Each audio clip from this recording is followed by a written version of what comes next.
the rusted steel door of a Wells Fargo armored truck. Its reinforced vault, containing over 5,700 gold bars and silver coins, worth $150 million alongside. Waterproof containers filled with documents that would rewrite the history of America's most infamous bank heist. The discovery that would transform everything I thought I knew about my family's legacy.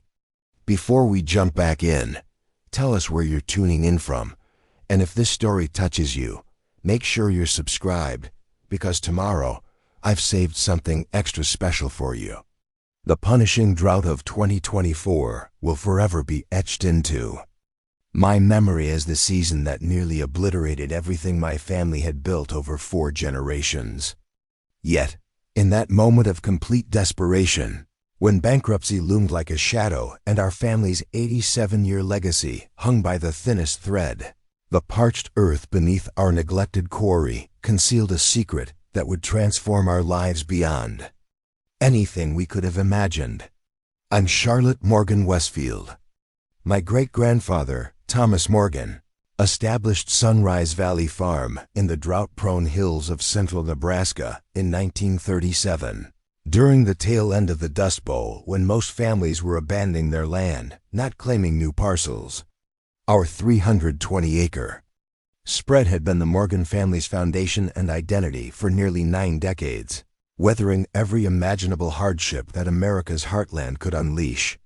Thomas's story began in 1932 when he arrived in Nebraska as a 22-year-old with nothing but a battered suitcase and unshakable determination. Having traveled from Mississippi with his last $5 after losing his factory job in the Great Depression.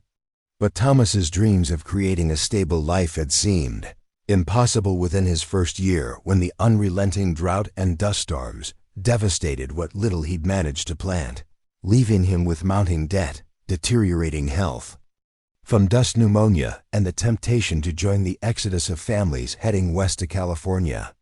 When his first business partner abandoned both Thomas and Nebraska in 1935, heading for Oregon with their shared equipment and what remained of their investment, Thomas faced a decision that would shape not just his own future, but the destiny of generations yet unborn. At 25 years old, speaking with a Southern accent that marked him as an outsider, with no family within 500 miles and creditors demanding payments he couldn't make, he could have followed the thousands of other migrants seeking opportunity elsewhere. Instead, he did something that astounded everyone in Hamilton County. He doubled down and purchased a seemingly worthless parcel that included an abandoned limestone quarry. The financial challenges Thomas faced were overwhelming. Nebraska's property market in 1937 was chaotic, with banks foreclosing on farms daily and land values plummeting to historic lows. Most agricultural transactions involved desperate sales rather than optimistic purchases, and the idea of a young man with no farming experience successfully establishing a new operation seemed impossible to everyone except Thomas himself.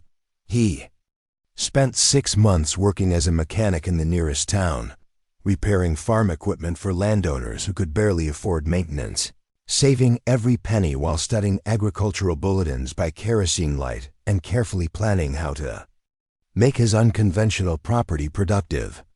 The land Thomas claimed in 1937 was considered worthless by departing farmers, who had stripped it of marketable timber and abandoned it to tax foreclosure.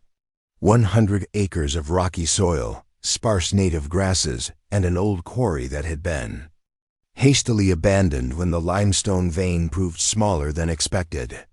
But Thomas saw what debt-burdened farmers had missed: soil that was poor for traditional row crops but perfect for drought-resistant wheat varieties, natural topography that could be developed into a water retention system, and most importantly, a location near the junction of 2 highways that would eventually become crucial transportation routes. Working 16-hour days with tools he repaired himself, Thomas systematically transformed the abandoned quarry into a primitive water reservoir, built a modest cabin from reclaimed lumber salvaged from foreclosed properties, and established the foundation of what would grow into one of Hamilton County's most resilient, diversified farms. He kept meticulous ledgers documenting every expenditure, every crop experiment, and every small victory that gradually converted 320 acres of marginal land into a viable homestead. Land is the only investment that cannot disappear overnight. He wrote in 1940, "Men chase quick profits that vanish, but land nurtured with intelligence and hard work will support families through generations." This philosophy guided every subsequent generation of our family, shaping our approach to everything from crop selection to financial management, emphasizing resilience and adaptability over quick profits and risky ventures. Thomas's first 3 years on the land tested every ounce of his resolve. The drought conditions of the late 1930s continued to punish the Plain States, turning simple survival into a daily struggle. He lived on garden vegetables, occasional wild game, and the generosity of neighbors who recognized his extraordinary work ethic, losing 20 pounds and developing the weathered appearance of a man decades older. But he also used those brutal years to experiment with drought-resistant crops, sketching detailed plans for water conservation systems and soil improvement techniques that would maximize the productivity of his challenging property.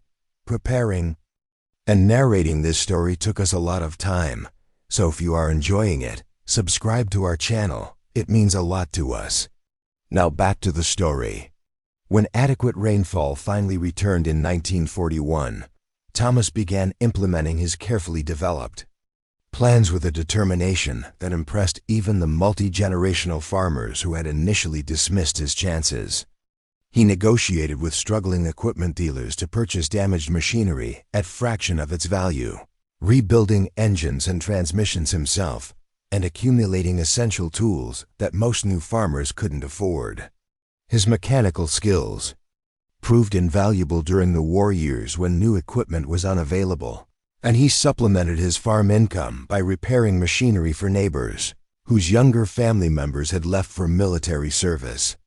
By 1947, Thomas had expanded his holdings to 250 acres, purchasing adjacent properties from families who decided to pursue opportunities in growing urban areas after World War II.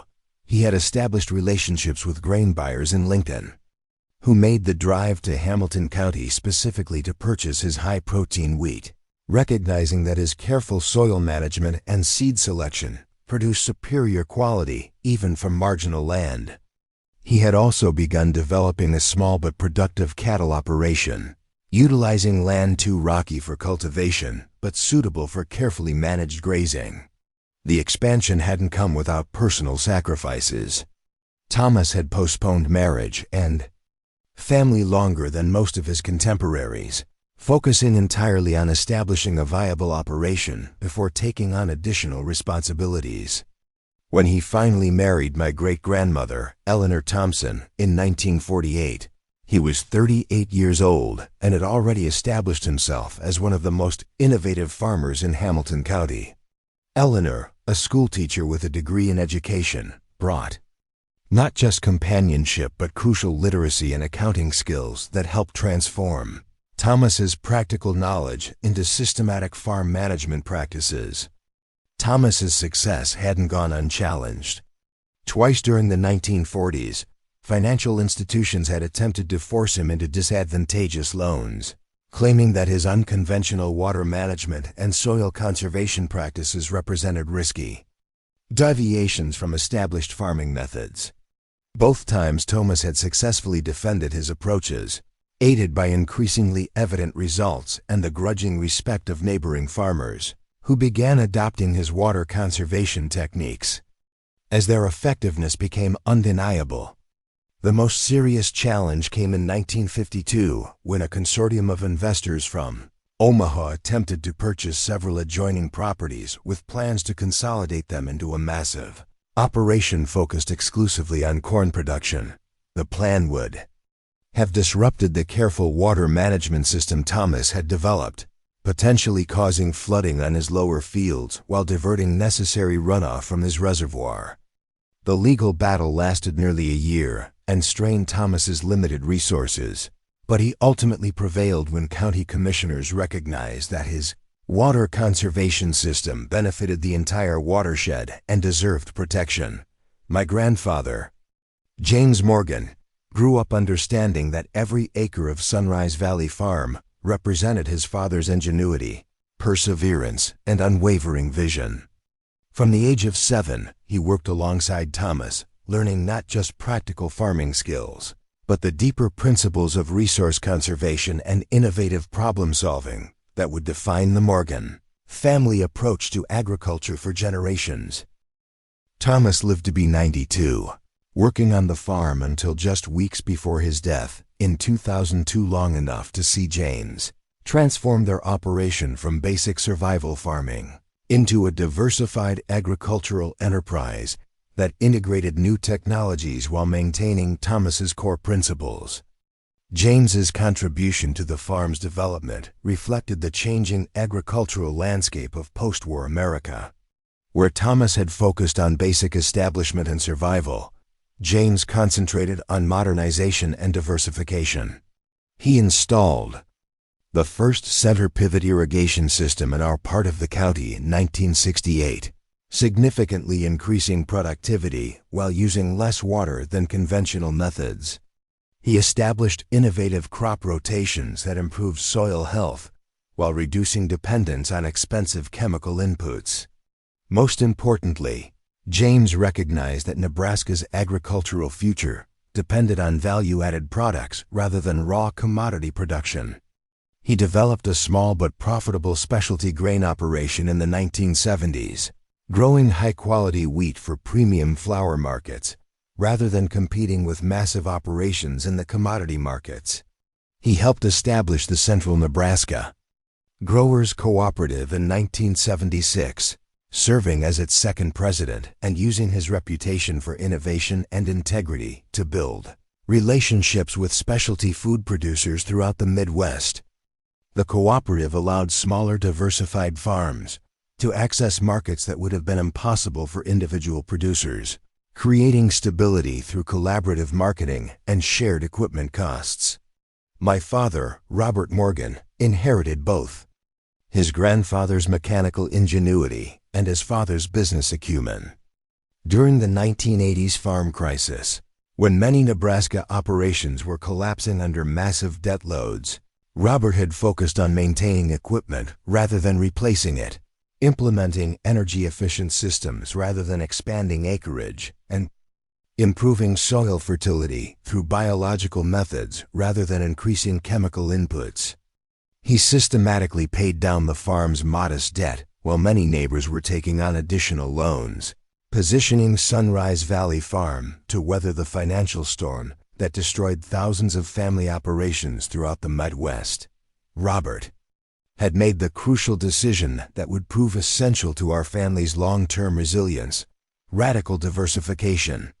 Rather than concentrating exclusively on commodity crops, he had established organic vegetable production, a small grass-fed beef operation, and direct-to-consumer marketing channels that generated multiple revenue streams.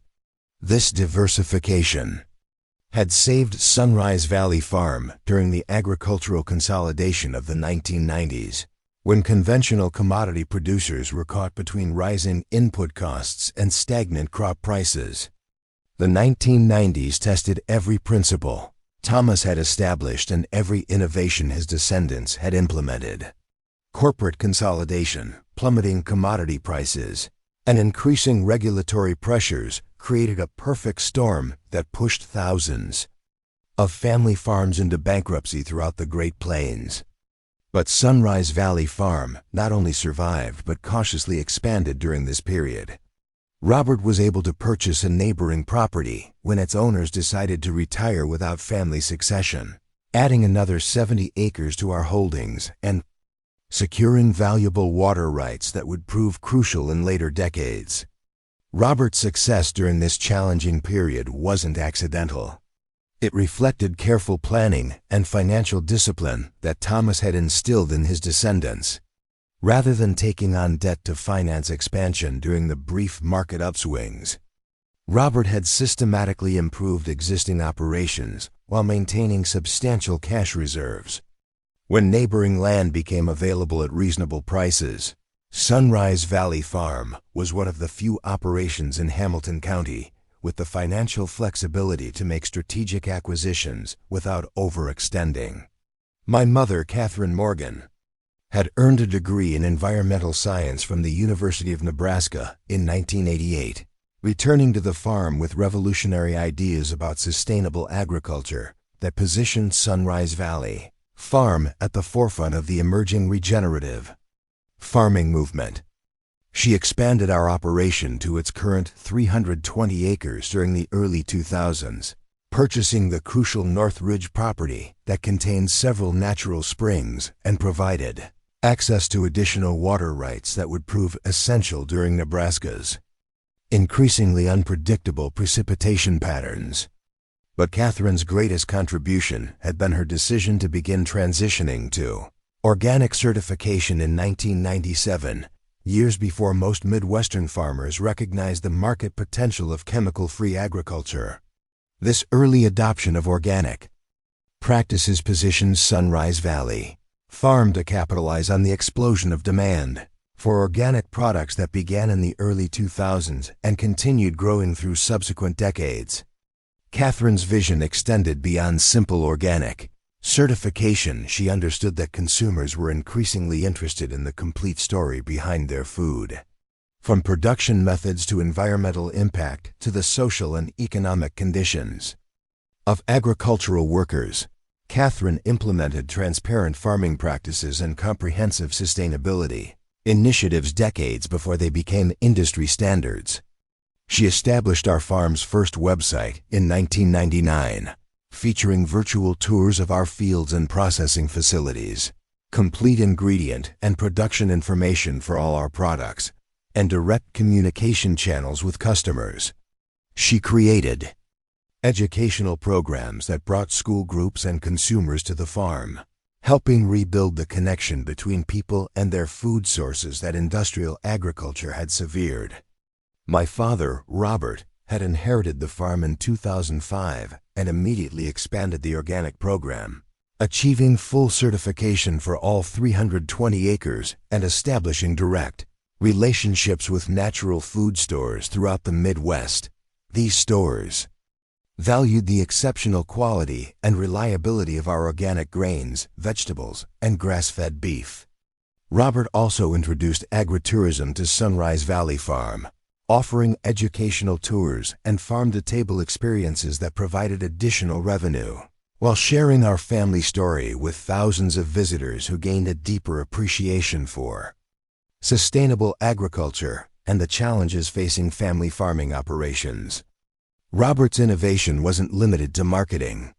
He pioneered several agricultural techniques that were later adopted throughout the region, including development of drought-resistant cover crop systems that allowed Sunrise Valley Farm to maintain soil health even during water shortages that forced other farmers to leave fields bare. His experiments with heritage grain varieties led to the successful reintroduction of several nearly extinct wheatland races, creating new market opportunities while preserving genetic diversity. When I married William Westfield in 2016, bringing his family name into our farming legacy, we continued the Morgan tradition of innovation while honoring the core principles Thomas had established nearly 8 decades earlier. William, who held a doctorate in sustainable agriculture systems from Iowa State University, introduced precision farming techniques that maximized yield while minimizing environmental impact. Together, we established Sunrise Valley Farm as a leader in carbon-neutral farming practices, generating additional revenue through carbon credit programs while maintaining our commitment to producing the highest quality organic products. Our generation faced challenges that Thomas could never have imagined: climate change, international competition, complex environmental regulations, and consumer demands for transparency and social responsibility. But the principles he had established: careful resource management, innovative problem-solving, community cooperation, and unwavering determination provided the foundation we needed to address these modern challenges while maintaining the essential character of our family operation. But at the heart of our entire operation, both practically and symbolically, stood the Resilience Quarry. Named by my father to honor Thomas's visionary decision to transform an abandoned industrial site into a water resource, this hand-expanded reservoir had been the first major improvement Thomas made to his property in 1938. Located in a natural depression between our main house and Thomas's original cabin, which still stood as a testament to his determination and skill, the Resilience Quarry was an engineering achievement that reflected Thomas's background working on dam construction projects before the Depression dried up those jobs. Unlike typical farm ponds that were shallow and vulnerable to evaporation, the Resilience Quarry was a masterpiece of practical engineering.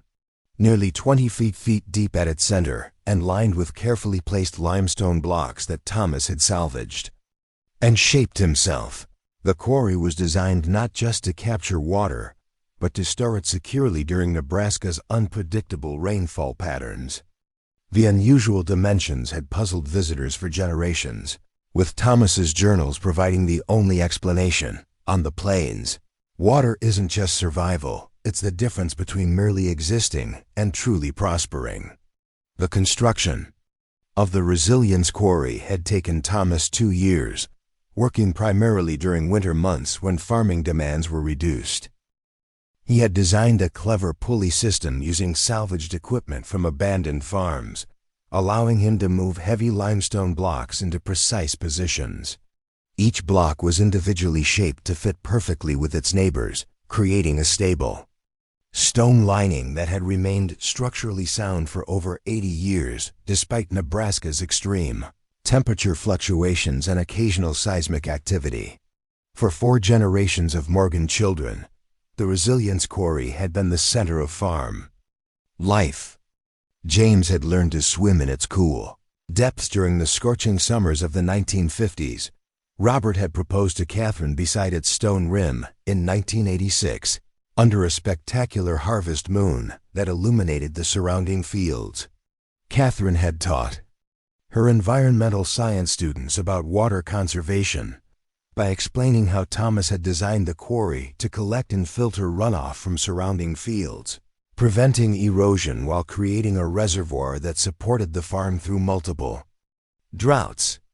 The Resilience Quarry had been more than just a water source. It represented our family's ability to find opportunity even in the most challenging circumstances. Thomas had designed it to serve multiple functions: water storage, irrigation reservoir, swimming hole during summer months, and even emergency shelter during the violent tornadoes that occasionally swept through central Nebraska. The limestone rim provided natural seating for family gatherings, and the surrounding area had been landscaped with native plants that created a peaceful microclimate in the middle of our working farm. Family traditions had developed around the quarry over the decades. Every Morgan child learned to swim in its depths. Every major family decision was discussed while sitting on its stone rim. Every marriage proposal in our family history had taken place beside the Resilience Quarry, continuing a tradition that Thomas had started when he proposed to Eleanor at sunset beside the water he had secured for their future together. But the Resilience Quarry had stopped holding water in 2018, the year after William and I took over primary management of the farm. A series of unusually powerful storms had apparently shifted the underlying geology, creating fissures in the limestone that allowed water to seep into deeper substrate. We had maintained the structure out of respect for its historical significance and Thomas's memory, but for practical purposes, it had become a dry monument rather than a functioning reservoir. For years, the dry quarry had stood as a symbol of our family's past, a reminder of the ingenuity and determination that had sustained us through 87 years of challenges. I would often sit on its limestone rim during difficult moments, thinking about Thomas's courage in claiming this land when he had every reason to join the exodus to California.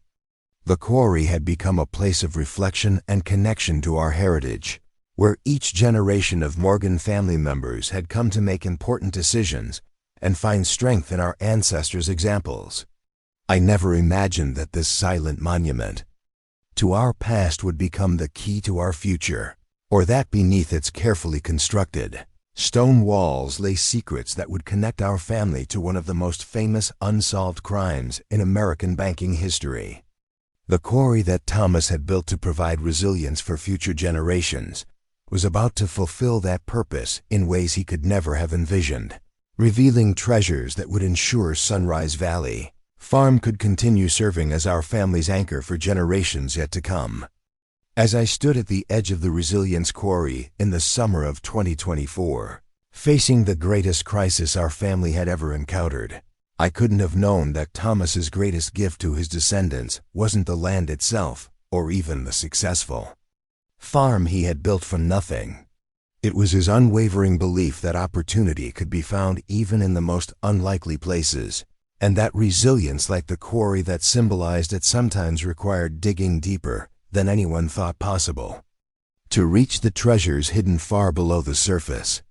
By March 2024, Sunrise Valley Farm was operating at the pinnacle of its 87-year history.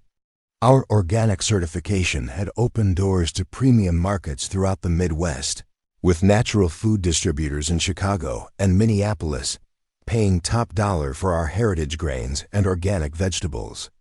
William and I had successfully implemented regenerative agriculture techniques that actually improved soil health while producing exceptional crops. Our carbon credit programs were generating additional revenue streams that Thomas could never have imagined. Our 320 acres were producing at optimal capacity. The rocky fields where Thomas had laboriously removed limestone fragments by hand in 1938 now supported a diverse cover crop system that prevented erosion while fixing nitrogen for subsequent cash crops. The North Ridge property that my mother had purchased in the early 2000s was yielding premium organic wheat varieties that commanded prices 3 times higher than conventional grain. Our vegetable gardens, utilizing heirloom varieties that Robert had preserved from near extinction, supplied a network of farm-to-table restaurants whose chefs made special trips to central Nebraska just to select their produce personally. The farm employed 6 full-time workers and an additional 10 seasonal employees during harvest periods, making us one of the more significant employers in our rural community. Following the fair labor practices that Catherine had pioneered in the 1990s, we provided health insurance, education assistance, and profit-sharing programs that ensured our workers could afford to live in the same community where they worked. Several of our employees had been with the farm for over 15 years, representing the kind of institutional knowledge and loyalty that money couldn't buy, but respectful treatment could foster. Our agritourism program had expanded beyond our expectations, with educational tours booked solid 3 months in advance and our farm-to-table dinners consistently selling out within days of being announced. Visitors came from throughout the Midwest to experience authentic sustainable agriculture and learn about the Morgan family's 87-year journey from Thomas's desperate purchase to our current status as leaders in regenerative farming innovation. The financial health of Sunrise Valley Farm appeared rock solid. We had deliberately avoided the debt-driven expansion that had destroyed many family agricultural operations during the commodity price spikes of the early 2010s, instead following Thomas's principle of steady, sustainable growth funded by reinvested profits rather than borrowed money. Our diversified revenue streams, grains, vegetables, beef, agritourism, educational programs, and carbon credits provided stability even when individual market sectors experienced downturns. William and I had even begun planning for the next generation's involvement in the farm. Our daughter Emma Grace, named after William's grandmother, but carrying on the Morgan family tradition of strong, independent women, was showing the same fascination with agriculture that had characterized every generation. At 13, Emma was already conducting her own experiments with pollinator-friendly crop borders as part of her middle school science curriculum, and her project unbeneficial.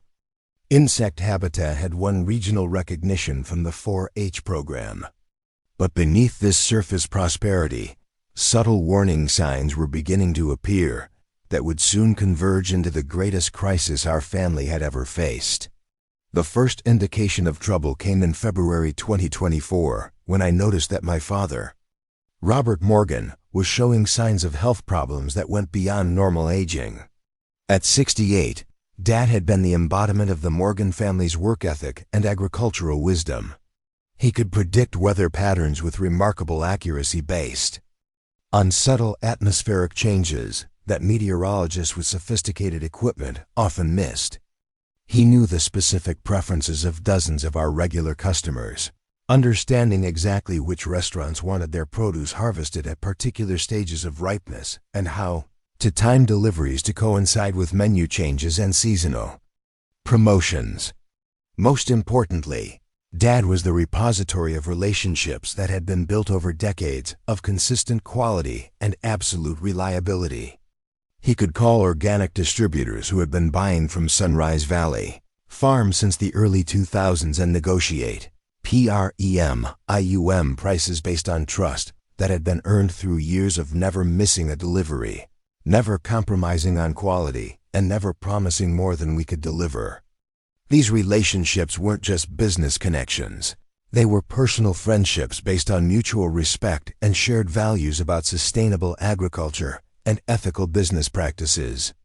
The subtle changes in Dad's behavior began as minor incidents that could easily be dismissed as normal forgetfulness. He would occasionally struggle to remember the names of buyers he had known for years. He would start to give detailed instructions to farm workers about tasks they had been performing independently for seasons, suggesting a loss of confidence in systems that had been functioning smoothly. Most concerning, he began double-checking decisions that he had previously made with absolute certainty, second-guessing himself in ways that were completely uncharacteristic. William and I discussed our concerns privately, but Dad dismissed our worries whenever we tried to address them directly. He insisted that he was simply being more methodical as he got older, taking extra time to ensure that decisions were correct, rather than relying on instinct and experience. He pointed out that the farm was operating more successfully than ever before, and argued that our concerns were misplaced given the objective evidence of continued prosperity. But the warning signs became impossible to ignore on February 23, 2024, when Dad suffered what initially appeared to be a minor accident while inspecting irrigation equipment in our eastern fields. He had been checking the integrity of our water delivery system, a routine task he had performed countless times over the decades. According to Miguel Hernandez, our most experienced employee who found him, Dad had apparently become disoriented while walking along a familiar irrigation line, losing his bearings in an area he normally navigated with complete confidence. When Miguel found Dad sitting beside the irrigation pump, looking confused and unable to explain how he had gotten there, he immediately drove him back to the main house and called me from the fields. Dad insisted that he had simply sat down to rest and lost track of time, but Miguel privately told me that Dad had seemed genuinely surprised to see him, as if he couldn't remember leaving the house or why he was in the eastern fields at all. William and I insisted that Dad see Dr. Jennifer Wilson, our family physician, for a comprehensive examination. Dr. Wilson had known our family for over 20 years and was familiar with Dad's typically sharp mental acuity and physical resilience. After conducting a thorough evaluation, including cognitive assessment tests, blood work, and brain imaging, Dr. Wilson delivered news that shattered our sense of security and forced us to confront a crisis we had never anticipated. Robert is showing early signs of vascular dementia, Dr. Wilson explained during a family meeting in our office on March 15, 2024. The specific progression rate is difficult to predict, but the symptoms he's experiencing, memory lapses, disorientation, difficulty with familiar tasks, are consistent with reduced blood flow to certain areas of the brain. The condition is progressive, but with proper management, we can slow its advancement. The diagnosis hit our family like a physical blow. Dad had always been the strongest, most mentally sharp person any of us knew. He could recite farm production, data from decades past, remember the specific preferences of dozens of customers, and maintain complex mental calculations about crop rotations, market prices, and seasonal planning without ever writing anything down. The idea that this incredible mind was beginning to fail seemed impossible to accept. Dr. Wilson explained that vascular dementia was progressive, but that early intervention could significantly slow its advancement and help maintain Dad's quality of life for as long as possible. The recommended treatment plan included expensive medications, specialized therapy programs, and potentially costly modifications to our home and daily routines to ensure Dad's safety as his condition progressed. But beyond the emotional devastation of watching Dad's gradual decline, the practical implications for Sunrise Valley Farm were staggering. Dad wasn't just a beloved family member, he was the operational heart of our business. He maintained relationships with buyers that generated over 50% of our revenue. He made daily decisions about production, pricing, and logistics that kept our complex agricultural operation running smoothly. Most critically, he possessed decades of accumulated knowledge about our land, our crops, and our markets that existed nowhere else and couldn't be easily transferred or replicated. The realization that we were losing Dad's expertise and institutional knowledge at the peak of our farm's success created a leadership vacuum that William and I were not fully prepared to fill. Despite my lifelong involvement in farm management and William's advanced degrees in sustainable agriculture, neither of us possessed the depth of practical experience and relationship building that had made Dad such an effective leader. We understood the technical aspects of our operation, but Dad understood the human and market dynamics that converted technical excellence into business success.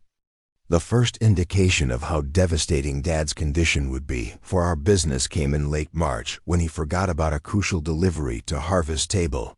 One of our most important restaurant customers in Omaha, Chef David Williams, had been buying from Sunrise Valley Farm for 8 years, and Dad had always personally coordinated his orders to ensure they arrived exactly when he needed them for his Friday evening menu preparation. When Chef Williams called on Friday afternoon to inquire about his missing delivery, Dad was genuinely confused, insisting that he had no record of any order and questioning whether the chef had contacted the correct farm. The conversation became increasingly uncomfortable as Chef Williams, who had never experienced a missed delivery from us in 8 years, struggled to understand how such a reliable supplier could suddenly become unreliable without explanation. William and I were able to salvage the situation by driving to Omaha immediately with an emergency delivery, but the incident forced Chef Williams to modify his menu at the last minute and created exactly the kind of unreliability that could destroy relationships we had spent years building. More troubling, when we reviewed Dad's order records, we discovered that he had written down Chef Williams' order correctly, but had somehow forgotten to add it to our delivery schedule, suggesting that his organizational systems were beginning to fail in ways that could have far-reaching consequences. The incident with Chef Williams was followed by a series of smaller but equally concerning lapses. Dad began quoting outdated prices to potential customers, not realizing that costs for organic certification, labor, and transportation had increased significantly over the past year. He scheduled conflicting appointments for agritourism tours, creating confusion and disappointment for visitors who had traveled hundreds of miles to experience our programs. Most seriously, he began giving contradictory instructions to farm workers about equipment operation, creating inefficiencies and potential safety hazards that could affect both our productivity and our worker protection standards. By April 2024, it had become clear that Dad could no longer handle the complex responsibilities he had managed effortlessly for decades. The transition of his duties to William and me was proving far more difficult than we had anticipated, requiring us to learn not just the mechanical aspects of his job, but the subtle interpersonal skills and market knowledge that he had developed over 40 years of experience. The emotional toll of watching Dad's decline was compounded by the practical challenges of maintaining business relationships while dealing with our own grief and uncertainty. Several longtime customers began expressing concerns about changes in our communication patterns and delivery schedules, and we found ourselves constantly explaining and apologizing for inconsistencies that never would have occurred under Dad's management. But Dad's health crisis, devastating as it was, represented only the beginning of a series of cascading disasters that would soon threaten everything our family had built over 87 years. The second crisis emerged in early May when Nebraska's drought conditions, which had been developing gradually over the previous 3 years, suddenly accelerated into what meteorologists were calling the worst water shortage in the state's recorded history. The 2024 drought was unprecedented in both its severity and its rapid onset. Rocky Mountain snowpack, which typically provided water for the Plains states throughout the summer growing season, was measuring at only 15% of normal levels. Rainfall in Hamilton County had been virtually non-existent since January, and groundwater levels were dropping at rates that alarmed even experienced water management officials. For most agricultural operations in Nebraska, severe drought meant difficult choices about which crops to maintain and which to abandon. But for organic operations, like Sunrise Valley Farm, the challenges were exponentially more complex. Our organic certification required us to use only approved irrigation methods and prohibited the use of many drought-resistant chemicals that conventional farms could employ. More critically, our premium market positioning depended on maintaining consistent quality and reliable supply, meaning that we couldn't simply reduce production without risking long-term relationships with high-end customers. The first indication of how severely the drought would affect our operation came when our primary irrigation wells began showing signs of declining output. The modern wells that had replaced the resilience quarry as our main water sources were drilled to access deep aquifers that had been reliable for decades. But by May 2024, these wells were requiring longer pumping cycles to produce the same amount of water, and the water they produced showed increasing mineral concentrations that suggested we were approaching the limits of the aquifer's capacity. William immediately implemented water conservation measures that we had developed during previous drought years, but the 2024 conditions were beyond anything our contingency plans had anticipated. Drip irrigation systems that had previously provided efficient water distribution were struggling to maintain adequate moisture levels. Mulching and soil preparation techniques that had worked during moderate drought years were proving insufficient.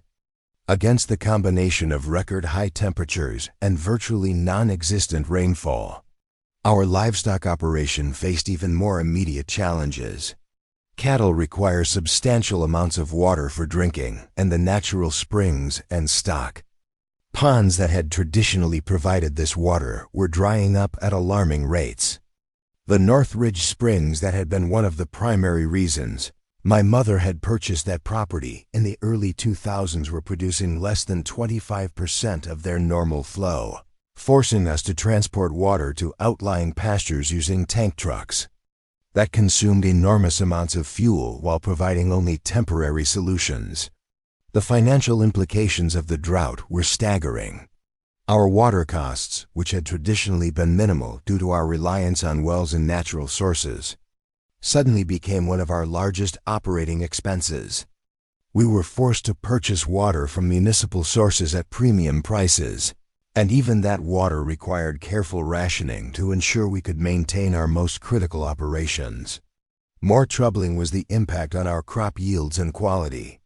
Organic vegetables that commanded premium prices, specifically because of their superior taste and nutritional content, were showing stress, symptoms that affected both their appearance and their flavor. restaurant customers who paid extra for Sunrise Valley Farm produce because of its exceptional quality began questioning whether the vegetables they were receiving met their standards. Our heritage wheat varieties, which had been producing exceptional crops for decades, began showing signs of severe water stress that threatened not just the current year's harvest but the genetic preservation work we had been conducting for over 20 years. Seed stock that represented irreplaceable genetic diversity and substantial investment was at risk, and we faced the heartbreaking possibility of losing varieties that had taken decades to restore and stabilize. But the most serious threat from the drought was to our organic certification itself. The strict standards required for organic agriculture include specific requirements for soil health, pest management, and plant nutrition that become increasingly difficult to maintain under severe drought conditions. If we were forced to use non-approved irrigation sources or employ emergency measures that violated organic standards, we could lose the certification that formed the foundation of our market positioning and premium pricing. The combination of Dad's deteriorating health and the escalating drought crisis created a perfect storm of challenges that began to overwhelm our family's ability to respond effectively. William and I found ourselves working 18-hour days, trying to manage both the immediate practical demands of keeping the farm operational and the long-term strategic decisions required to navigate unprecedented challenges. The stress began affecting every aspect of our lives. William, who had always been methodical and level-headed under pressure, became increasingly frustrated and prone to making quick decisions that he later questioned. I found myself lying awake at night running through endless scenarios, trying to identify solutions to problems that seemed to multiply faster than we could address them. Our daughter Emma, who had always been excited about eventually joining the family business, began questioning whether Sunrise Valley Farm would even exist by the time she was old enough to take on significant responsibilities. The uncertainty about our future was affecting her academic performance and her relationships with friends, as she struggled to maintain normal teenage activities while watching her family face an existential crisis. The farm workers who had been with us for years began expressing private concerns about job security, and we could see the anxiety in their faces as they watched us scramble to address challenges that previous generations of Morgan family members had always handled with confidence. The sense of stability and continuity that had defined Sunrise Valley Farm for 87 years was beginning to crack under pressures that seemed beyond our ability to control. By June 2024, the financial strain was becoming unsustainable. The combination of reduced revenues due to declining crop yields and increased expenses from water purchases, emergency equipment rentals, and Dad's medical care was depleting our cash reserves at an alarming rate.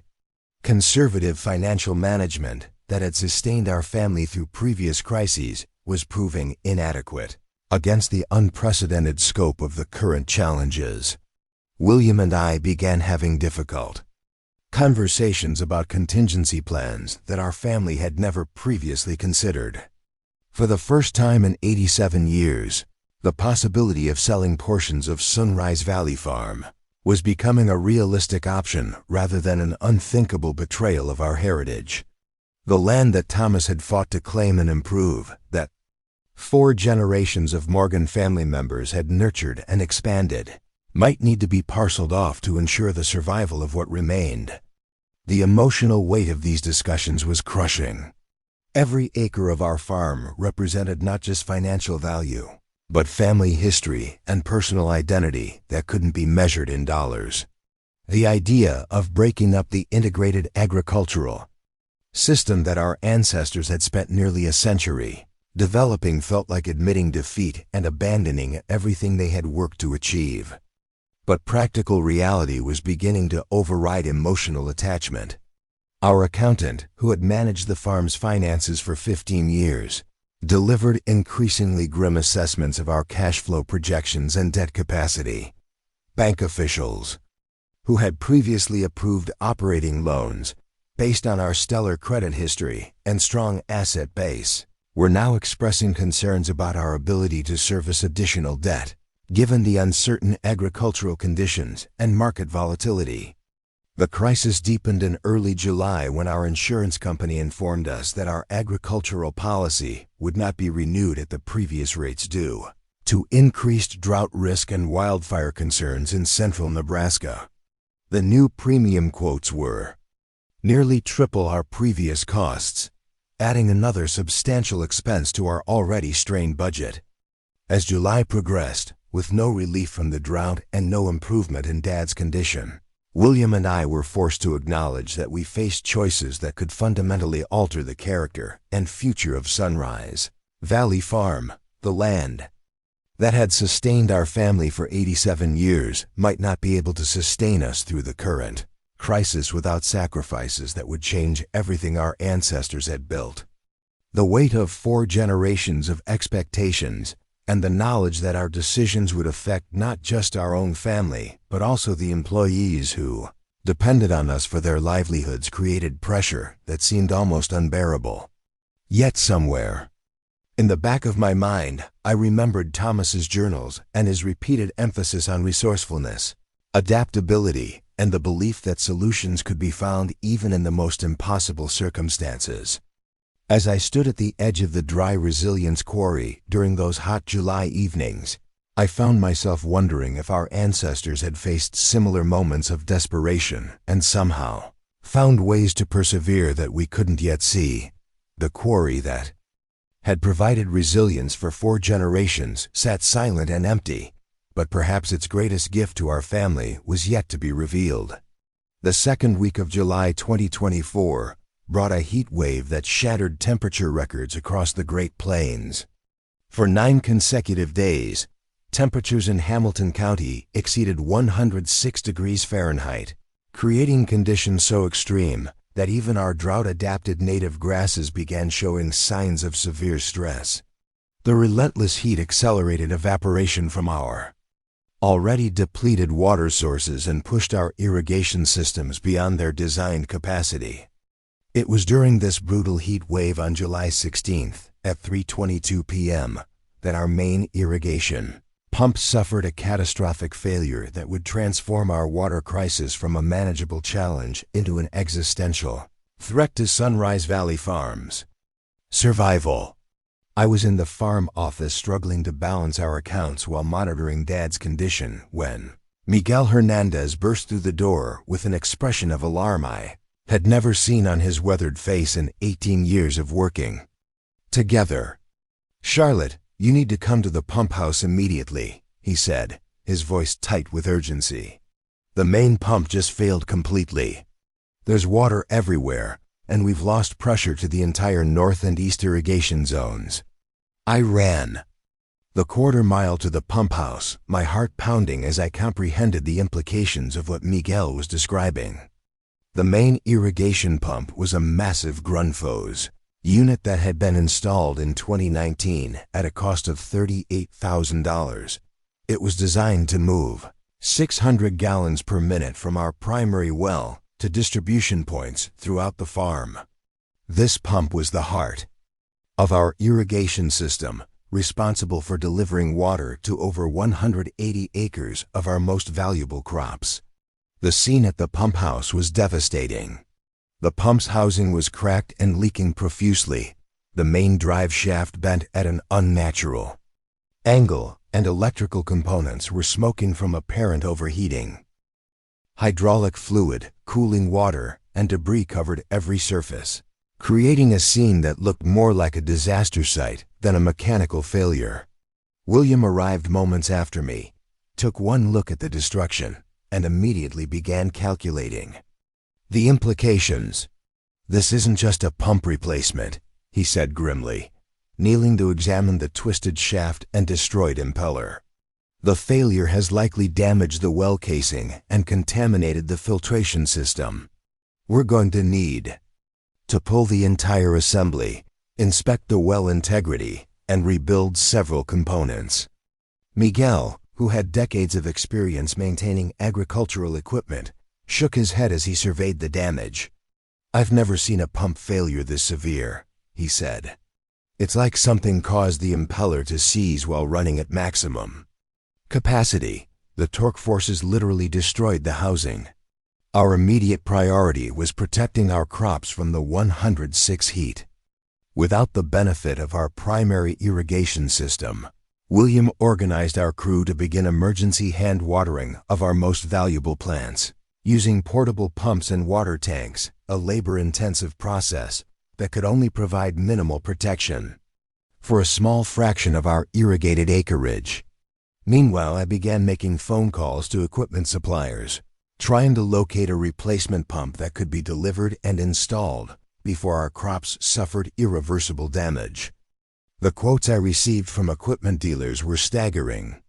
A replacement pump identical to our destroyed unit would cost $43,000, but none were available for immediate delivery due to high demand caused by drought conditions throughout the Midwest. The earliest delivery date was 4 weeks away, far too long to keep our crops alive during the ongoing heat wave. Expedited shipping could reduce the wait to 12 days but would add another $5,000 to the cost. Even more expensive was the damage to our well and distribution system. The pump failure had potentially compromised the integrity of our well casing and contaminated our filtration system. A specialist from Lincoln, who arrived the next day, estimated that repairing the well and associated systems would cost an additional $37,000, bringing the total repair bill to $85,000 before including labor and the cost of temporary irrigation measures. Our insurance policy covered mechanical failures, but the adjuster who inspected the damage classified the pump explosion as expected operational deterioration rather than a covered catastrophe. The adjuster, a young man from Kansas City who clearly had limited experience with agricultural operations, argued that irrigation equipment was expected to fail periodically, and that our policy was designed to cover weather-related damage, not maintenance issues. This pump was only 5 years old and had been professionally maintained according to manufacturer specifications. I argued during a heated phone conversation with the insurance company's claims department. Pumps don't normally fail catastrophically, with enough force to crack reinforced housings and bend steel shafts. This was clearly a manufacturing defect or extraordinary failure that should be covered under our policy. But the insurance company's position was inflexible. They classified the incident as equipment deterioration and denied our claim entirely. After paying premiums for 20 years without filing a single claim, we were told that we would receive no assistance for a catastrophic failure that threatened the survival of our family business. While we struggled to find solutions to the irrigation crisis, the drought conditions continued to worsen. The National Weather Service issued its first exceptional drought warning for Hamilton County, the most severe classification on their drought monitoring scale. Water restrictions were implemented throughout the region, limiting agricultural use to emergency crop protection only. Even if we could repair our irrigation system, we would face severe limits on the amount of water we could legally use. The combination of equipment failure and water restrictions created impossible choices about which crops to save and which to abandon. Our heritage wheat fields, representing decades of genetic preservation work, required consistent moisture to prevent total loss of irreplaceable seed stock. Our organic vegetable gardens, which supplied farm-to-table restaurants throughout the Midwest, would be destroyed within days without immediate irrigation. Our cover crops, essential for maintaining soil health and organic certification, were already showing signs of failure that could lead to severe erosion if not addressed. William and I worked frantically to prioritize our limited resources, making heartbreaking decisions about which portions of our farm to sacrifice in hopes of saving the rest. We decided to focus our emergency irrigation efforts on the heritage seed stock and our most valuable vegetable crops while allowing our grain fields and pastures to go dormant. This strategy would preserve our highest value assets, but would eliminate feed for our cattle, forcing us to purchase expensive hay from other sources or reduce our herd size. The cattle situation created its own cascade of problems. Our grass-fed beef operation depended on maintaining cattle on pasture rather than in feedlots, both for the superior quality of the meat and for our organic certification. But with our pastures drying up and hay prices skyrocketing due to widespread drought, we faced the choice of either spending unsustainable amounts on purchased feed or selling our breeding stock at distressed prices during a market flooded with cattle from other drought-stricken operations. By the end of July, our cash flow projections showed that we were burning through our savings at a rate that would exhaust our reserves within 4 months. The combination of reduced revenues from crop losses, increased expenses for emergency irrigation and purchased feed, Dad's escalating medical costs, and the massive irrigation system repair bill was consuming resources faster than our remaining operations could generate income. The stress was taking a devastating toll on our family. Relationships. William, who had always been my calm, analytical partner in both marriage and business, became increasingly irritable and prone to pessimistic forecasts about our future. The pressure of making life-or-death decisions about our crops every day, combined with watching our financial resources disappear, was pushing him beyond his emotional limits. Our daughter Emma, who had been excited about her agricultural science projects at the beginning of the summer, became withdrawn and anxious as she watched her parents struggle with problems that seemed beyond solution. She stopped participating in her 4-H activities, telling me that there was no point in developing new agricultural techniques if we wouldn't have a farm to implement them on. Dad's condition continued to deteriorate, adding emotional anguish to our practical challenges. He had good days when he seemed almost like his old self, offering suggestions about crop management and customer relationships with his traditional wisdom and insight. But he also had increasingly frequent bad days when he couldn't remember basic facts about the farm or became confused about where he was. The worst part was watching Dad's frustration with his own declining abilities.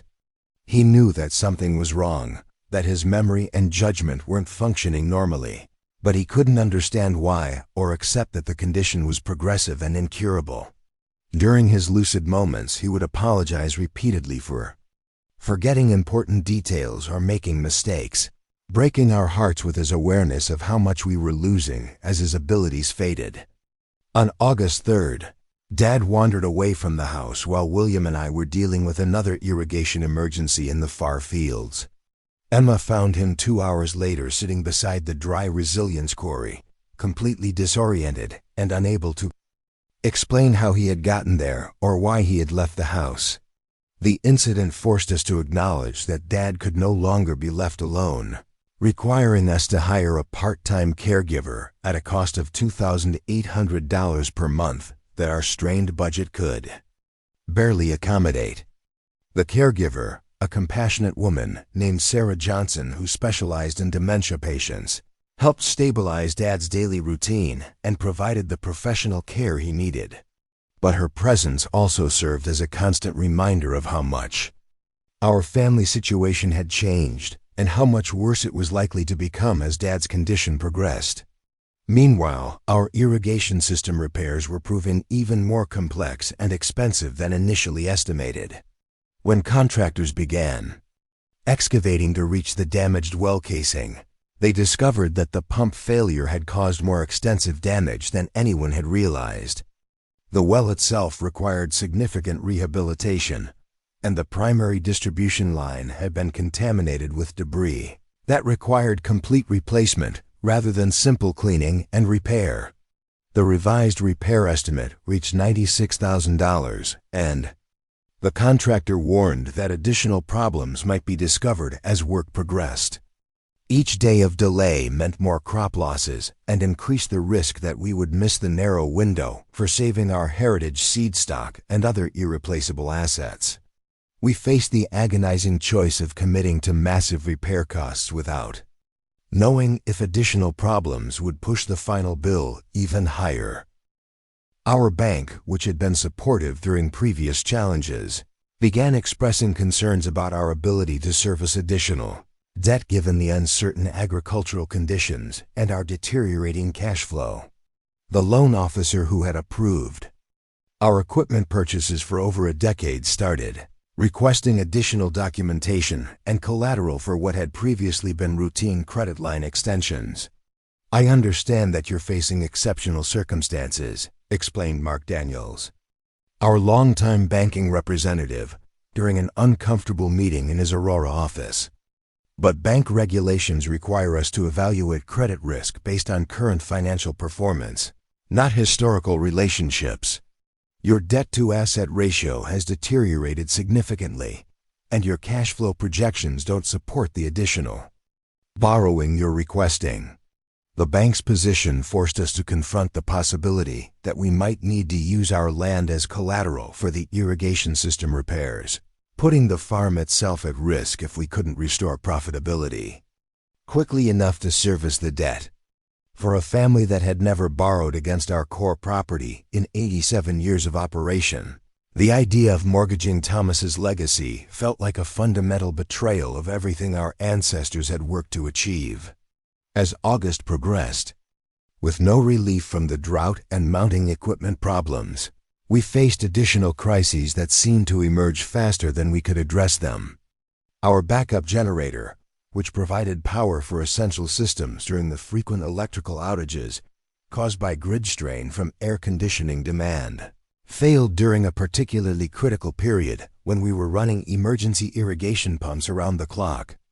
The generator failure occurred at 2:15 a.m. on August 12th, shutting down our temporary irrigation systems just as we were making progress on saving our most valuable crops. By the time we discovered the problem and arranged for a replacement generator, 14 hours of 103 heat had undone weeks of careful water management, causing severe damage to plants we had thought were stabilizing. Our veterinary bills also began escalating as heat stress and poor nutrition from reduced pasture quality affected our livestock. Several cattle developed heat-related illnesses that required expensive treatment, and our breeding program suffered setbacks when heat stress caused reproductive problems in our prize breeding stock. The veterinary bills, combined with increased feed costs and reduced beef production from our herd, turned our normally profitable livestock enterprise into another drain on our deteriorating finances. The emotional toll of watching 87 years of family legacy crumble was becoming unbearable. I found myself crying unexpectedly during routine conversations with employees or customers, overwhelmed by the gap between the confident farm manager I needed to be and the desperate woman I was becoming. Sleep became elusive as my mind raced through endless scenarios, searching for solutions that seemed to move further away each day. William began talking about strategic downsizing, a euphemism for selling portions of the farm to generate cash for repairs and debt service. These conversations were agonizing as we tried to identify which parcels of land we could sacrifice while maintaining a viable agricultural operation. Every acre we considered selling had been improved by generations of our family and represented not just financial value but irreplaceable heritage and identity. The North Ridge property, which contained our remaining natural springs and had been purchased by my mother in the early 2000s, emerged as the most likely candidate for sale. The land could be developed for residential use, making it attractive to developers who would pay premium prices for the scenic views and proximity to natural water sources. The sale would generate enough cash to repair our irrigation system and provide working capital to survive the current crisis. But selling the North Ridge would mean losing our most reliable water sources and compromising our ability to weather future droughts. It would also mean allowing development in an area that had been preserved as natural habitat for over 20 years, destroying ecosystem relationships that our family had carefully maintained as part of our commitment to environmental stewardship. The discussions about selling land became increasingly heated as William and I struggled with decisions that pitted short-term survival against long-term sustainability. We both understood the practical necessity of generating cash to save the farm, but we also felt the weight of betraying our ancestors' sacrifices and our own daughter's inheritance. By late August, our situation had deteriorated to the point where we were having daily family meetings to discuss which bills to pay and which to defer, trying to balance immediate survival needs against long-term relationships with suppliers and service providers. The farm that had been a source of pride and stability for 4 generations was becoming a source of constant anxiety and impossible choices. It was during one of these agonizing family meetings on August 28, 2024, that I received a phone call that would introduce a completely unexpected perspective on our crisis and set in motion the discovery that would transform our understanding of both our land and our family's destiny. But at that moment, as I answered the phone while reviewing bills we couldn't pay and discussing land we might have to sell, I had no idea that salvation might be hidden beneath our feet, waiting in the depths of the dry quarry where Thomas had once found resilience and abundance for his descendants. The phone call that would change everything came at 7:36 p.m. on August 28th, just as William and I were concluding another devastating family meeting about our deteriorating financial situation. We had spent 3 hours reviewing bills we couldn't pay, discussing which equipment repairs we could delay, and agonizing over the preliminary real estate assessments for the North Ridge property that we were increasingly certain we would have to sell. Emma had left the meeting in tears after we explained that her college fund might need to be used to keep the farm operational through the winter. Dad sat quietly in his chair, occasionally asking questions that revealed how little he understood about the crisis threatening to destroy everything his father and grandfather had built. The weight of 4 generations of expectations and the knowledge that our decisions would affect not just our family but also our employees and their families felt crushing. When my phone rang, I almost didn't answer it, exhausted by the constant stream of calls from creditors, equipment suppliers, and service providers wanting to know when they could expect payment. But the caller ID showed a number I didn't recognize with the Lincoln area code, and something made me pick up. Charlotte Westfield? This is Dr. Marcus Blackwood from the Nebraska Historical Society's Special Investigations Division. I hope I'm not calling too late. The voice was deep and professional with a slight Eastern accent that suggested he wasn't a Nebraska native. I had never heard of Dr. Blackwood or the Special Investigations Division and couldn't imagine why a state historian would be calling Sunrise Valley Farm. I'm sorry, Dr. Blackwood, but I think you may have the wrong number.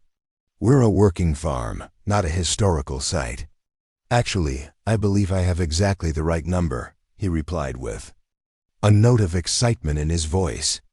I've been conducting research on unusual transport incidents during the 1970s banking crisis, and your property appears to be located at a site that we've been trying to identify for almost 3 decades.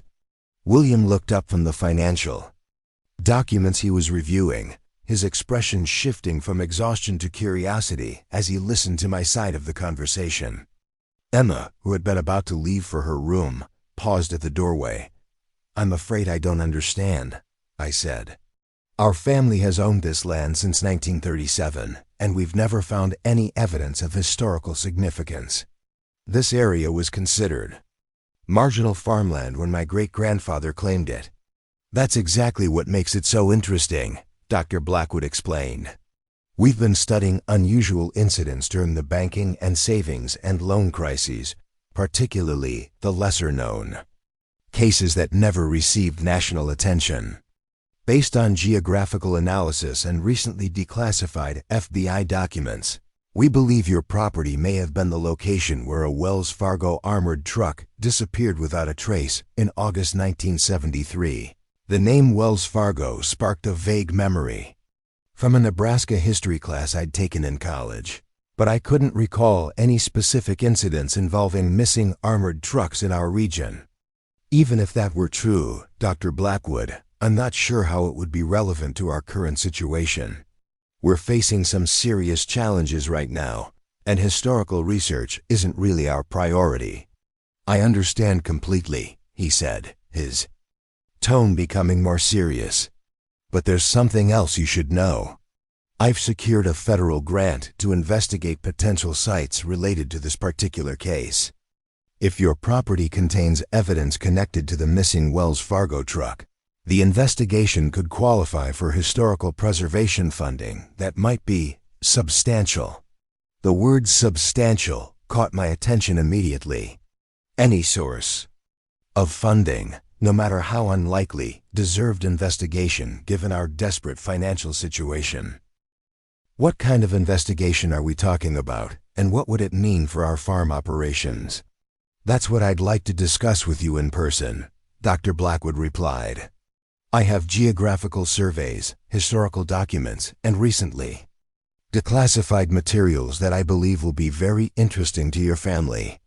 Would it be possible for me to visit your farm tomorrow? I could explain everything in detail and show you why I think your property might be far more historically significant than anyone has realized." William was making encouraging gestures, clearly interested in any potential source of funding or assistance. Emma had returned to the table, drawn by the possibility that someone might have solutions rather than more problems. Even Dad seemed more alert, perhaps responding to the mention of historical research that might reveal new information about the land he had known his entire life. "Dr. Blackwood, we'd be happy to meet with you," I said, making the decision that would set in motion the most extraordinary discovery in our family's 87-year history. "How about 9 o'clock tomorrow morning? I'll give you directions to the farm." After ending the call, I found myself feeling cautiously optimistic for the first time in months. William was already researching the Wells Fargo incident on his laptop, discovering fragmentary references to an armored truck that had disappeared in central Nebraska during the summer of 1973 while transporting gold and currency from the Federal Reserve Branch in Kansas City to various banks in the region. "Look at this," William said, reading from an obscure news archive. The truck was carrying a special shipment of gold bars being transferred from the Fort Knox repository to the Kansas City Federal Reserve as part of an emergency Treasury operation during the economic turbulence of the early 1970s. The truck and its 2 guards vanished somewhere in central Nebraska, triggering one of the largest FBI investigations of the decade. The case was never solved.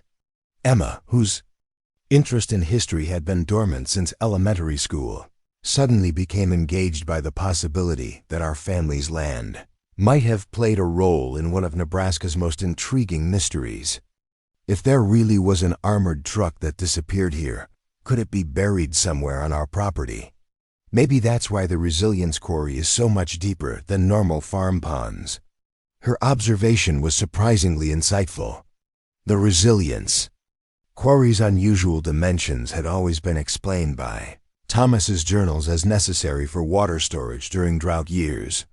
But none of us had ever questioned why a resource-limited farmer during the Depression would undertake the enormous task of expanding a quarry to such extraordinary depths when a much smaller reservoir would have served his basic needs. "We'll find out tomorrow," I said, feeling a spark of hope that had been absent for months. Dr. Blackwood said he has historical documents and surveys that he wants to show us. Maybe there's more to our land's history than we've ever known. Dr. Marcus Blackwood arrived at Sunrise Valley Farm the next morning driving a black SUV loaded with surveying equipment, boxes of historical documents, and what appeared to be ground-penetrating radar units. He was a tall man in his early 50s with silver-streaked dark hair and intense blue eyes that seemed to take in every detail of our property as he parked near the main house. His appearance was professionally casual khaki pants, hiking boots, and a field vest covered with pockets containing various instruments and measuring devices. But his demeanor was that of someone who had made significant discoveries before and was accustomed to dealing with landowners who might be skeptical of historical theories. "Thank you for agreeing to meet with me on such short notice," he said as William and I welcomed him to our kitchen table. "I know you're dealing with serious challenges right now, so I want to be completely honest about both the potential benefits and the requirements of what I'm proposing." He opened a leather portfolio and spread out a collection of maps, photographs, and documents that immediately captured our attention.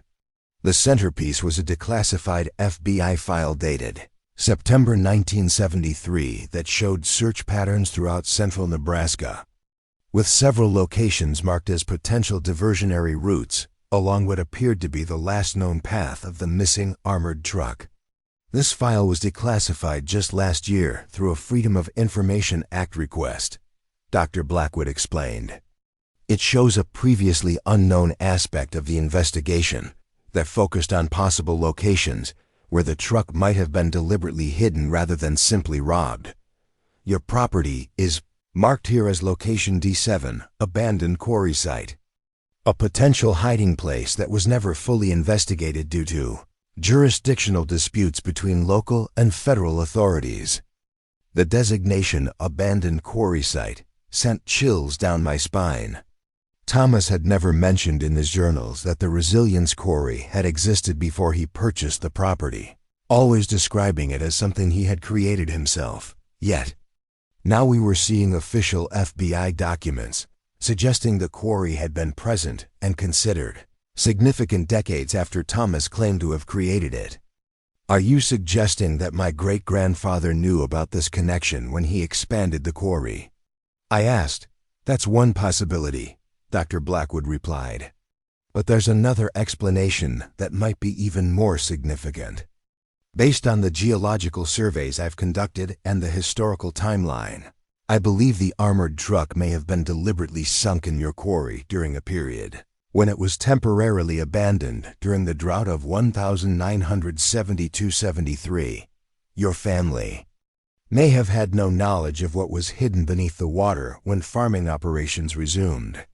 William leaned forward, studying the maps more carefully. "What happened to the investigation? Why wasn't our quarry searched thoroughly at the time?"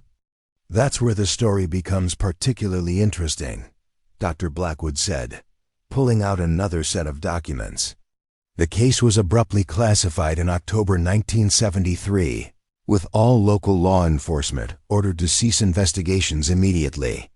Based on recently declassified materials, we now know this was connected to broader concerns about economic stability during the Nixon administration. The government was more concerned with preventing public panic about gold reserves than with recovering the stolen shipment." He showed us a series of photographs from other locations that had been investigated during the initial search. The similarities to our Resilience Quarry were striking deep water features that could potentially conceal large vehicles, remote locations with limited access, and natural features that would make detection difficult.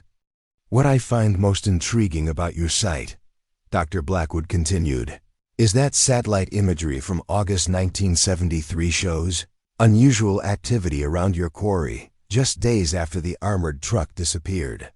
There are tire tracks from heavy vehicles, and what appears to be evidence of earth-moving equipment being used, despite the fact that your family's records show no construction or excavation projects during that period." Emma, who had been listening intently to the conversation, suddenly spoke up. "What was in the truck? Why would someone go to so much trouble to hide it, rather than just take the money and run?" Dr. Blackwood's expression became more serious. "That's where the historical record becomes truly extraordinary.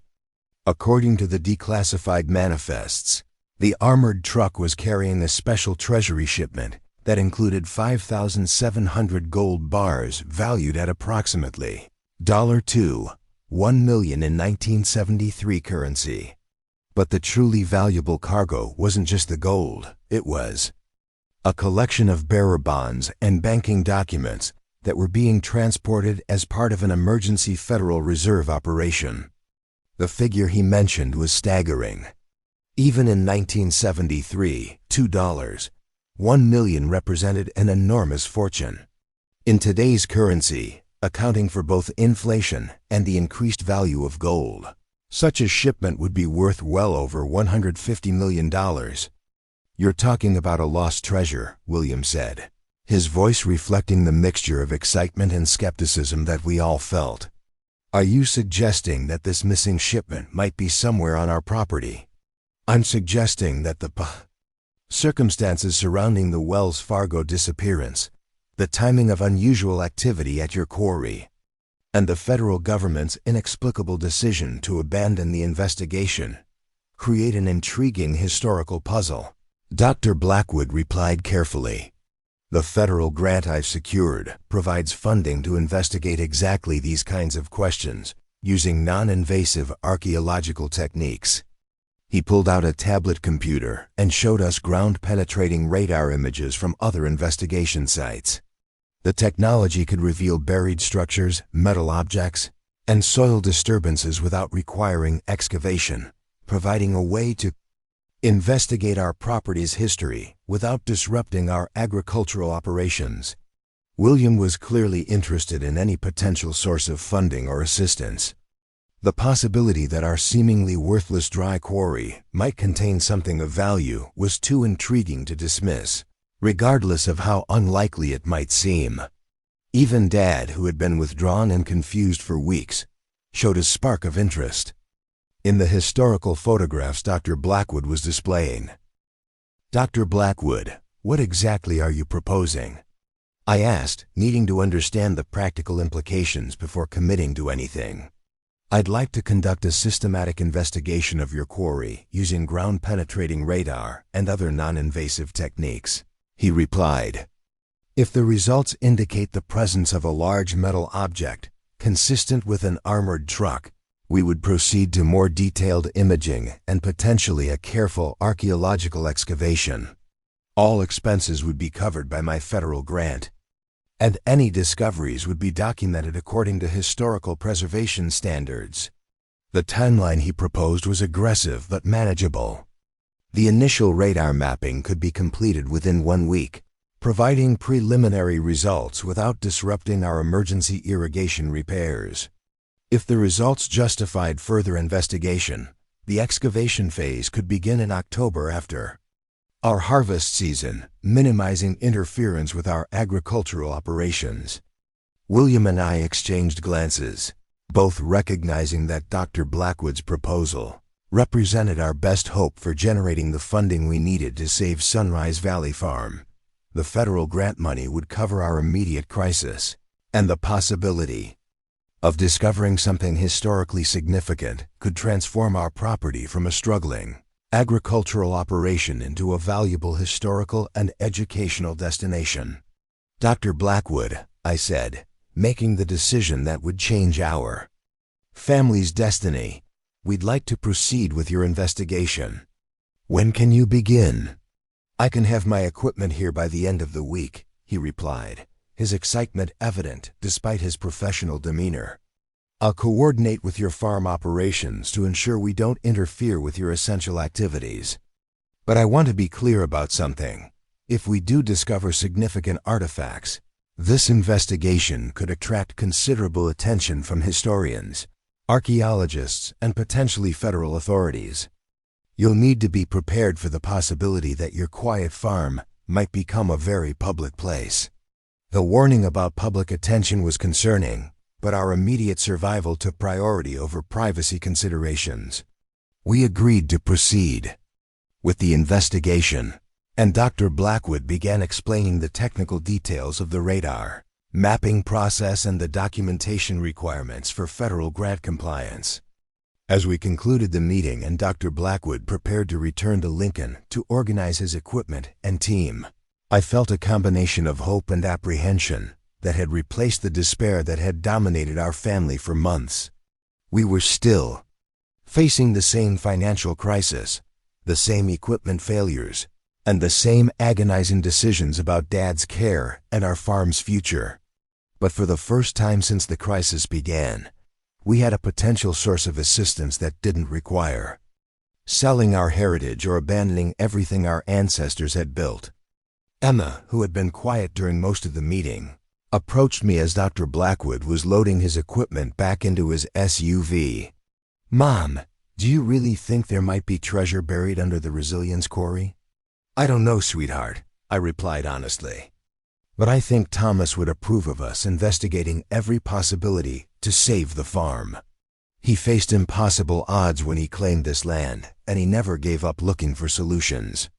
As Dr. Blackwood drove away, leaving dust clouds in the still August air, I stood beside the dry resilience quarry and wondered what secrets it might be hiding beneath its ancient limestone walls. The quarry that had provided resilience and sustenance for 4 generations of our family was about to reveal whether its greatest gifts were in the past or still waiting to be discovered. Dr. Blackwood returned to Sunrise Valley Farm on September 3rd with a team of 4 graduate students and a truck full of sophisticated archaeological equipment that looked more like military technology than historical research tools. The ground-penetrating radar unit alone was the size of a small trailer, equipped with multiple sensor arrays and computer systems that could create detailed 3-dimensional images of subsurface structures up to 40 feet underground. His team worked with impressive efficiency, establishing a grid pattern around the resilience quarry and methodically scanning every square foot of the surrounding area. The process was fascinating to watch. They would slowly push the radar unit across the ground while computer screens displayed real-time images of soil density, metal objects, and structural anomalies buried far below the surface. "What you're seeing here," Dr. Blackwood explained, as we watched the radar operators work, are density variations that indicate the presence of non-natural materials. This dark area suggests a large metal object, approximately 28 feet below the current bottom of your quarry. The rectangular shape and dimensions are consistent with a commercial vehicle, possibly an armored truck. The images on the computer screen were difficult for us to interpret, but Dr. Blackwood and his team were clearly seeing patterns that excited them enormously. They spent 4 days mapping the area around and inside the quarry, discovering what appeared to be a large vehicle-shaped object positioned at the bottom of the limestone-lined depression. "This is extraordinary," announced Dr. Sandra Reynolds, a graduate student from the University of Nebraska who specialized in forensic geology. "The object is clearly a vehicle, and the dimensions match a 1970s Wells Fargo armored truck perfectly. It appears to have been deliberately positioned at the bottom of the quarry and then covered with limestone and soil in a careful process designed to prevent detection." The radar mapping revealed the outline of what appeared to be an intact truck that had been submerged in the quarry when it was full of water, and then deliberately covered with additional material to conceal its presence. Most intriguingly, the scans showed what appeared to be the intact cargo area of the vehicle, suggesting that whatever had been inside might still be preserved. "Based on the configuration and position," Dr. Blackwood said, studying the detailed radar images, "this appears to be an armored truck that was placed in the quarry intentionally rather than accidentally driving into it. The positioning suggests that someone took considerable effort to lower it carefully into place and then cover it with limestone and debris." The implications were staggering. If a complete armored truck had been deliberately hidden in our quarry, it could only mean that someone had been trying to conceal valuable cargo from authorities. The historical records Dr. Blackwood had shown us indicated that the Wells Fargo vehicle had disappeared in exactly this area during August 1973, perfectly aligning with the unusual activity shown in satellite imagery from that period. William and I faced a difficult decision. Excavation would be far more disruptive to our farm operations than radar mapping, requiring heavy equipment, large crews, and potentially weeks of intensive digging that would interfere with our ongoing agricultural activities. But the possibility of discovering the missing Wells Fargo shipment was too significant to ignore, especially given our desperate financial situation. "How long would the excavation take?" I asked, trying to balance historical significance against practical concerns about our fall harvest and continuing irrigation system repairs. If we work carefully to preserve the integrity of any artifacts, we discover probably 3 to 4 weeks, Dr. Blackwood replied. We'll need to excavate the quarry systematically, documenting everything in its original position before removing any objects. If there really is an armored truck down there with its original cargo intact, this could be the archaeological find of the decade. We agreed to proceed with the excavation, and Dr. Blackwood immediately began organizing the massive logistical effort required for a major archaeological dig. Within a week, our quiet farm was transformed into a bustling research site with graduate students, professional archaeologists, photographers, conservators, and security personnel working around the clock to uncover whatever secrets lay buried beneath the Resilience Quarry. The excavation began on September 12th with the careful removal of the top layers of soil that had accumulated in the quarry over the past 5 decades. As the ancient limestone began to be revealed, we could see down into the expertly constructed reservoir that Thomas had expanded with such care and precision 87 years earlier. The morning sunlight illuminated the upper portions of the quarry walls, revealing the masterful stonework that had withstood decades of weather and agricultural use without any signs of structural failure. Your great-grandfather was an exceptional engineer, commented Dr. Reynolds, the specialist in forensic geology who had joined the excavation team. The precision of these limestone placements and the quality of the construction are remarkable for Depression-era farm work. He clearly understood principles of water management that were advanced for his time and circumstances. The excavation proceeded slowly and methodically, with every layer of soil being carefully sifted for artifacts and every level being photographed and documented before removal. As the team worked deeper into the quarry basin, they began discovering objects that confirmed the historical significance of the site. At a depth of 12 feet, they found a collection of 1970s-era tools, tire tracks, and metal debris that dated to the precise period when the armored truck had disappeared. At 20 feet, they discovered limestone fragments that had been deliberately arranged to form a flat platform upon which something heavy had clearly rested. At 25 feet, they found the first pieces of metal that clearly belonged to a large vehicle painted panels with Wells Fargo insignia that matched the known appearance of the missing armored truck. This is definitely the Wells Fargo vehicle from the 1973 disappearance, Dr. Blackwood announced excitedly as more vehicle components emerged from the soil. The paint scheme, serial numbers, and construction details are absolutely characteristic of their armored fleet from that period. This is the exact vehicle that vanished without a trace while carrying the Federal Reserve shipment. As the excavation continued deeper into the quarry basin, the excitement of the archaeological team became almost palpable.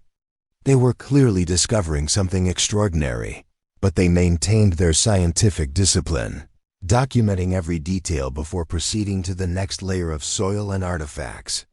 At 28 feet below the surface of the quarry basin, they made the discovery that would transform our family's life forever. Preserved in the oxygen-poor environment at the bottom of the limestone-lined chamber was an intact Wells Fargo armored truck, positioned upright as if it had been carefully lowered into place and abandoned there for over 50 years. "Ladies and gentlemen," Dr. Blackwood announced to the assembled team, his voice trembling with excitement, "we've just uncovered what appears to be the missing Wells Fargo armored truck from 1973. And based on the historical records, potentially one of the most valuable treasure discoveries in American banking history. The armored truck was in remarkable condition, considering its age and burial circumstances. The dry environment and stable temperature of the quarry basin had preserved the metal body, interior fittings, and even paint details that would normally have deteriorated decades ago.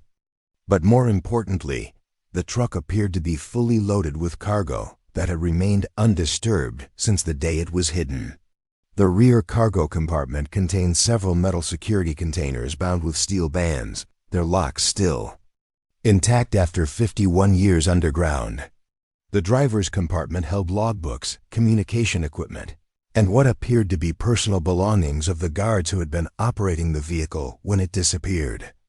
Most intriguingly, the main vault section of the truck was still sealed with its original security systems, clearly containing substantial weight based on how the vehicle was positioned in the excavation.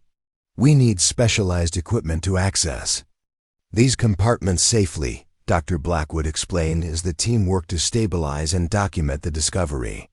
The main vault alone probably weighs several tons, and we can't risk damaging it or its contents by attempting to open it with improper tools.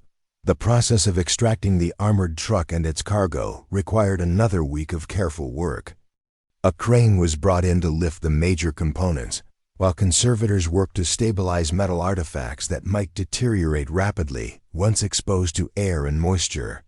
Every step was documented with photographs and detailed measurements, creating a permanent record of exactly how the artifacts had been positioned and preserved.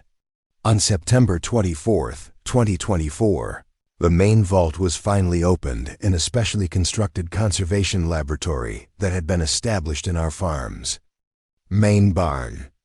The event was witnessed by representatives from the Nebraska State Historical Society, the Federal Reserve Bank of Kansas City, FBI officials, federal archaeology representatives, and our entire family. Dr. Blackwood used specialized tools to carefully defeat the corroded locking mechanism without damaging the vault itself.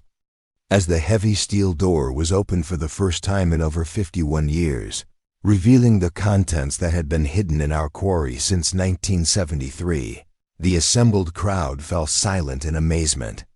The vault contained exactly what the historical records had suggested: the missing Federal Reserve treasure shipment worth $2, $1 million in 1973 currency. Row upon row of gold bars gleamed in the artificial light, their surfaces still bright after half a century in darkness. Packages of bearer bonds and currency were stacked beneath the gold, and sealed document cases contained records and security certificates that represented the accumulated financial instruments of dozens of regional banks that had been consolidated during the banking reforms of the early 1970s. The preliminary count indicates 5,700 gold bars, each weighing approximately 1 kilogram, with a current market value averaging $65,000 per bar. Dr. Victoria Adams, a Treasury Department specialist who had been brought in to evaluate the discovery, announced, "The total value of the gold alone exceeds $150 million at current market prices, not including the bearer bonds and currency, which will require specialized analysis to determine their current status." But the discovery went far beyond monetary value. The document cases contained historical records, financial instruments, and correspondence that provided unprecedented insight into the banking crisis of the 1970s and the federal government's secret attempts to stabilize the economy during that turbulent period.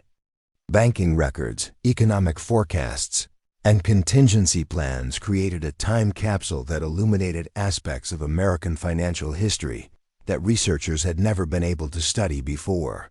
Most significantly for our family, the documents included detailed records of the circumstances surrounding the truck's disappearance and explained exactly how the treasure had ended up buried in our quarry. According to a leather-bound logbook kept by the senior guard, a man named Frank Mitchell, the truck had been diverted under direct orders from the Treasury Department during a period of extreme financial instability. Mitchell's logbook described receiving encrypted instructions to divert the shipment to a secure location where it would remain until the banking crisis stabilized. The guards had been instructed to lower the truck into our temporarily dry quarry using heavy equipment from a nearby construction site, then cover it with limestone and soil to conceal any evidence of its presence. The final entry in Mitchell's logbook is particularly revealing. Operation Stronghold complete. Dr. Blackwood read to our assembled family. Vehicle and cargo secured at designated Site D7, awaiting further instructions on extraction timeline. May God help us all if the economy doesn't stabilize soon. The legal implications of the discovery were complex but ultimately favorable to our family. Under Nebraska state law and federal statutes governing archaeological discoveries on private property, we retained partial ownership rights to the treasure, while gaining access to substantial historical preservation funding and educational grants. The Federal Reserve agreed to purchase the gold and financial instruments at full market value, providing immediate financial relief while allowing us to retain ownership of the historical documents and the truck itself. The transformation of our financial situation was immediate and dramatic. The initial payment for the gold alone generated $43.5 million, more than enough to address all of our immediate crises and establish substantial reserves for future farm operations. The remaining historical artifacts, conservatively valued at over $15 million for their historical significance, created a family endowment that would ensure Sunrise Valley Farm could continue operating for generations while expanding its role as an educational and historical destination. But perhaps more importantly, the discovery reconnected our family to the historical significance of our land and our ancestors' vision. Thomas had unknowingly expanded his water reservoir on a site where desperate officials had hidden a national treasure, trusting that it would remain secure until the financial system stabilized. His descendants had indeed found that treasure, and we were determined to use it to secure our farm's future while honoring his legacy of resilience and innovation. The publicity surrounding the discovery attracted national attention, transforming our farm from a struggling agricultural operation into one of Nebraska's premier historical destinations. We established the Thomas Morgan Foundation for Sustainable Agriculture, using a portion of the proceeds to provide scholarships and grants for young farmers pursuing careers in regenerative farming throughout the Great Plains. The resilience Quarry was fully restored and became the centerpiece of an expanded educational center that attracted thousands of visitors annually. School groups regularly toured the site, learning about both American financial history and modern sustainable agriculture. The armored truck itself was restored and displayed in a specially constructed museum building, along with the historical documents that told the complete story of the 1973 financial emergency and the extraordinary measures taken to prevent economic collapse. Most gratifyingly, the discovery provided resources for Dad's medical care that allowed him to remain comfortable and surrounded by family throughout the progression of his illness. We were able to hire the best specialists and provide treatments that maintained his quality of life while giving us precious additional time to benefit from his wisdom and experience. Emma, inspired by the historical research that had led to the discovery, decided to pursue a double major in archaeology and agricultural science, planning to return to the farm with expertise that would help preserve both its historical significance and its agricultural productivity. The treasure that had secured our financial future had also strengthened the connection between past and future that had always defined our family's relationship with the land. 2 years after the discovery, as I stood beside the restored resilience Quarry watching Emma lead a group of students on an educational tour, I reflected on the extraordinary journey that had brought us from the brink of losing everything to becoming stewards of one of Nebraska's most significant historical sites. The drought that had threatened to destroy us had led to the investigation that revealed our greatest treasure. The crisis that had nearly broken our family had ultimately strengthened our connection to both our heritage and our future. Thomas's quarry had provided resilience for 4 generations, just as he had intended when he named it.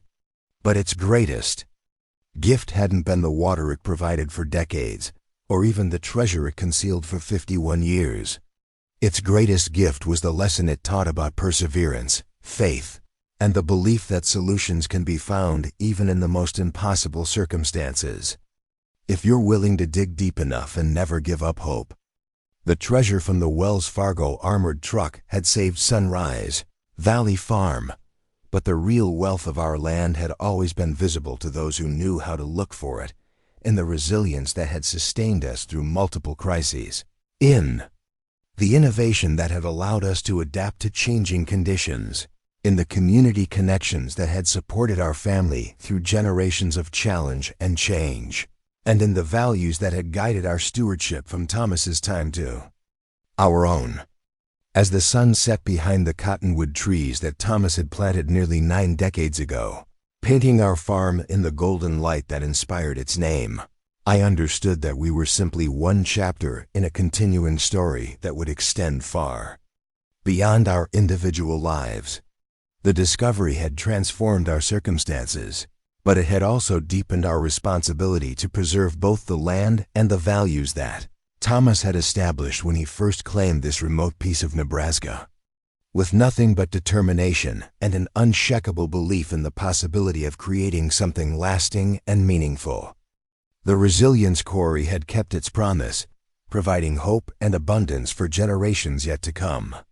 In finding the treasure that saved our farm, we had also discovered the deeper truth that Thomas had understood from the beginning, that the real wealth of any land lies not in what can be taken from it, but in what can be built upon it and passed forward to those who will come after. Up next, you've got 2 more standout stories right on your screen. If this one hit the mark, you won't want to pass these up. Just click and check them out. And don't forget to subscribe and turn on the notification bell so you don't miss any upload from us.